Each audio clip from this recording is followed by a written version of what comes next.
तो महाराष्ट्र विधान भवन से ये लाइव तस्वीरें आप देख रहे हैं और इससे पहले आपने देवेंद्र फडणवीस को सुना।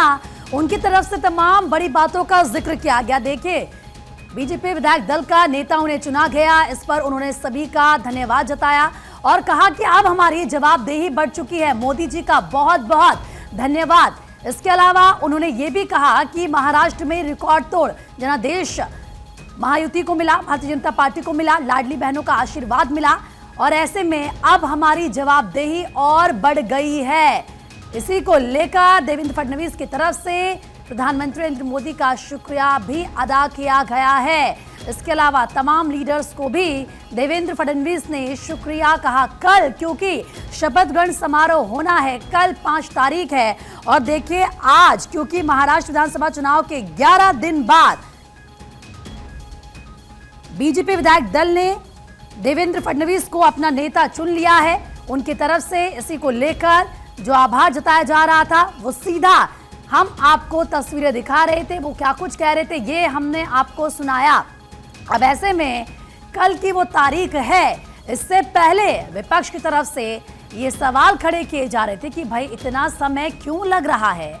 लेकिन अब देखिए, आजाद मैदान जहां पर कल होना है शपथ ग्रहण, लेकिन इसी के साथ एक तरफ देवेंद्र फडणवीस होंगे जो मुख्यमंत्री पद की शपथ लेंगे और 2 डेप्यूटी सीएम।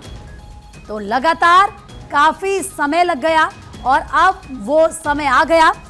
हमारी पॉलिटिकल एडिटर अदिति नागर इस वक्त जुड़ चुकी है हमारे साथ। अदिति, 11 दिन लग गए लेकिन आखिरकार वो समय आ ही गया और बीजेपी विधायक दल का नेता देवेंद्र फडणवीस को चुना गया और इसको लेकर उन्होंने सभी का आभार भी जताया और ये कहा कि अब जवाबदेही हमारी और ज्यादा बढ़ गई है।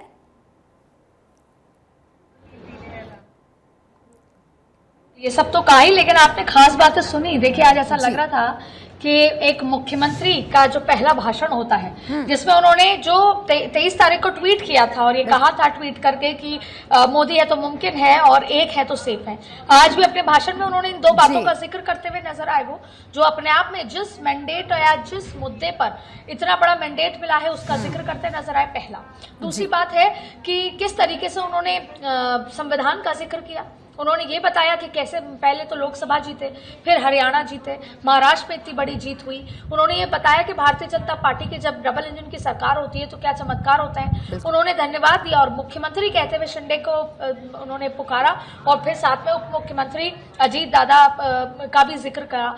तो उन्होंने किस तरीके से संविधान की बात कर लें, आगे ग्रोथ की बात कर लें, विकास की बात कर लें, लाडली बहना योजना की बात कर लें और अमित शाह का भी उन्होंने आभार जताते हुए, संगठन का आभार जताते हुए ये विश्वास जताया कि किस विकास के साथ, किस थॉट प्रोसेस के साथ, किस विजन के साथ पूरी नरेंद्र मोदी, अमित शाह के साथ पूरा महाराष्ट्र जो कैबिनेट होगा वो कैसे आप लोगों को आगे लेकर जाएगा। विधायकों का भी तारीफ करते हुए कहा कि विधायक हमारे साथ मिलकर पुरजोर तरीके से काम करें। सभी मुख्यमंत्री हैं, सभी को अपनी जिम्मेदारी समझते हुए महाराष्ट्र की जनता ने जिस विश्वास के साथ जो मैंडेट दिया है उसको लेकर आगे बढ़ना है। तो एक संगठनात्मक व्यक्ति जो एक्सपीरियंस होता है, बड़ा खिलाड़ी होता है। आज की इनकी स्पीच ऐसा लग रहा था जैसे शपथ लेने बाद की जो स्पीच होती है एक मुख्यमंत्री की, एक संगठनात्मक जो व्यक्ति होता है जिसको पता है कि अब पूरा शासन कैसे करना है, और ये वो स्पीच है। अब आप इसको ये मान लीजिए कि ये पहले मुख्यमंत्री की पहली स्पीच मान लें या ये अभी से ही चुनावी स्पीच है जो कि 16 जो म्युनिसिपल कॉर्पोरेशन के चुनाव होने हैं उसको लेकर तैयारी है। हालांकि ये बात तय हो गई जिसको लेकर पता होने के बावजूद भी सस्पेंस था कि देवेंद्र फडणवीस बनेंगे। ये तय था रिजल्ट के नतीजे वाले दिन कि देवेंद्र फडणवीस बनेंगे, लेकिन आधिकारिक रूप से कहीं ना कहीं बार बार संशय था। ऐसे में आज निर्मला सीतारमण की बयान या इसके बाद देवेंद्र फडणवीस का वो भाषण अपने आप में बहुत कुछ कहता है। अब इसके बाद आप देखिए महायुति की बैठक संभव है ऑब्जर्वर्स के साथ और उसके बाद शपथ, क्योंकि आज शाम तक गवर्नर के पास जाया जाएगा।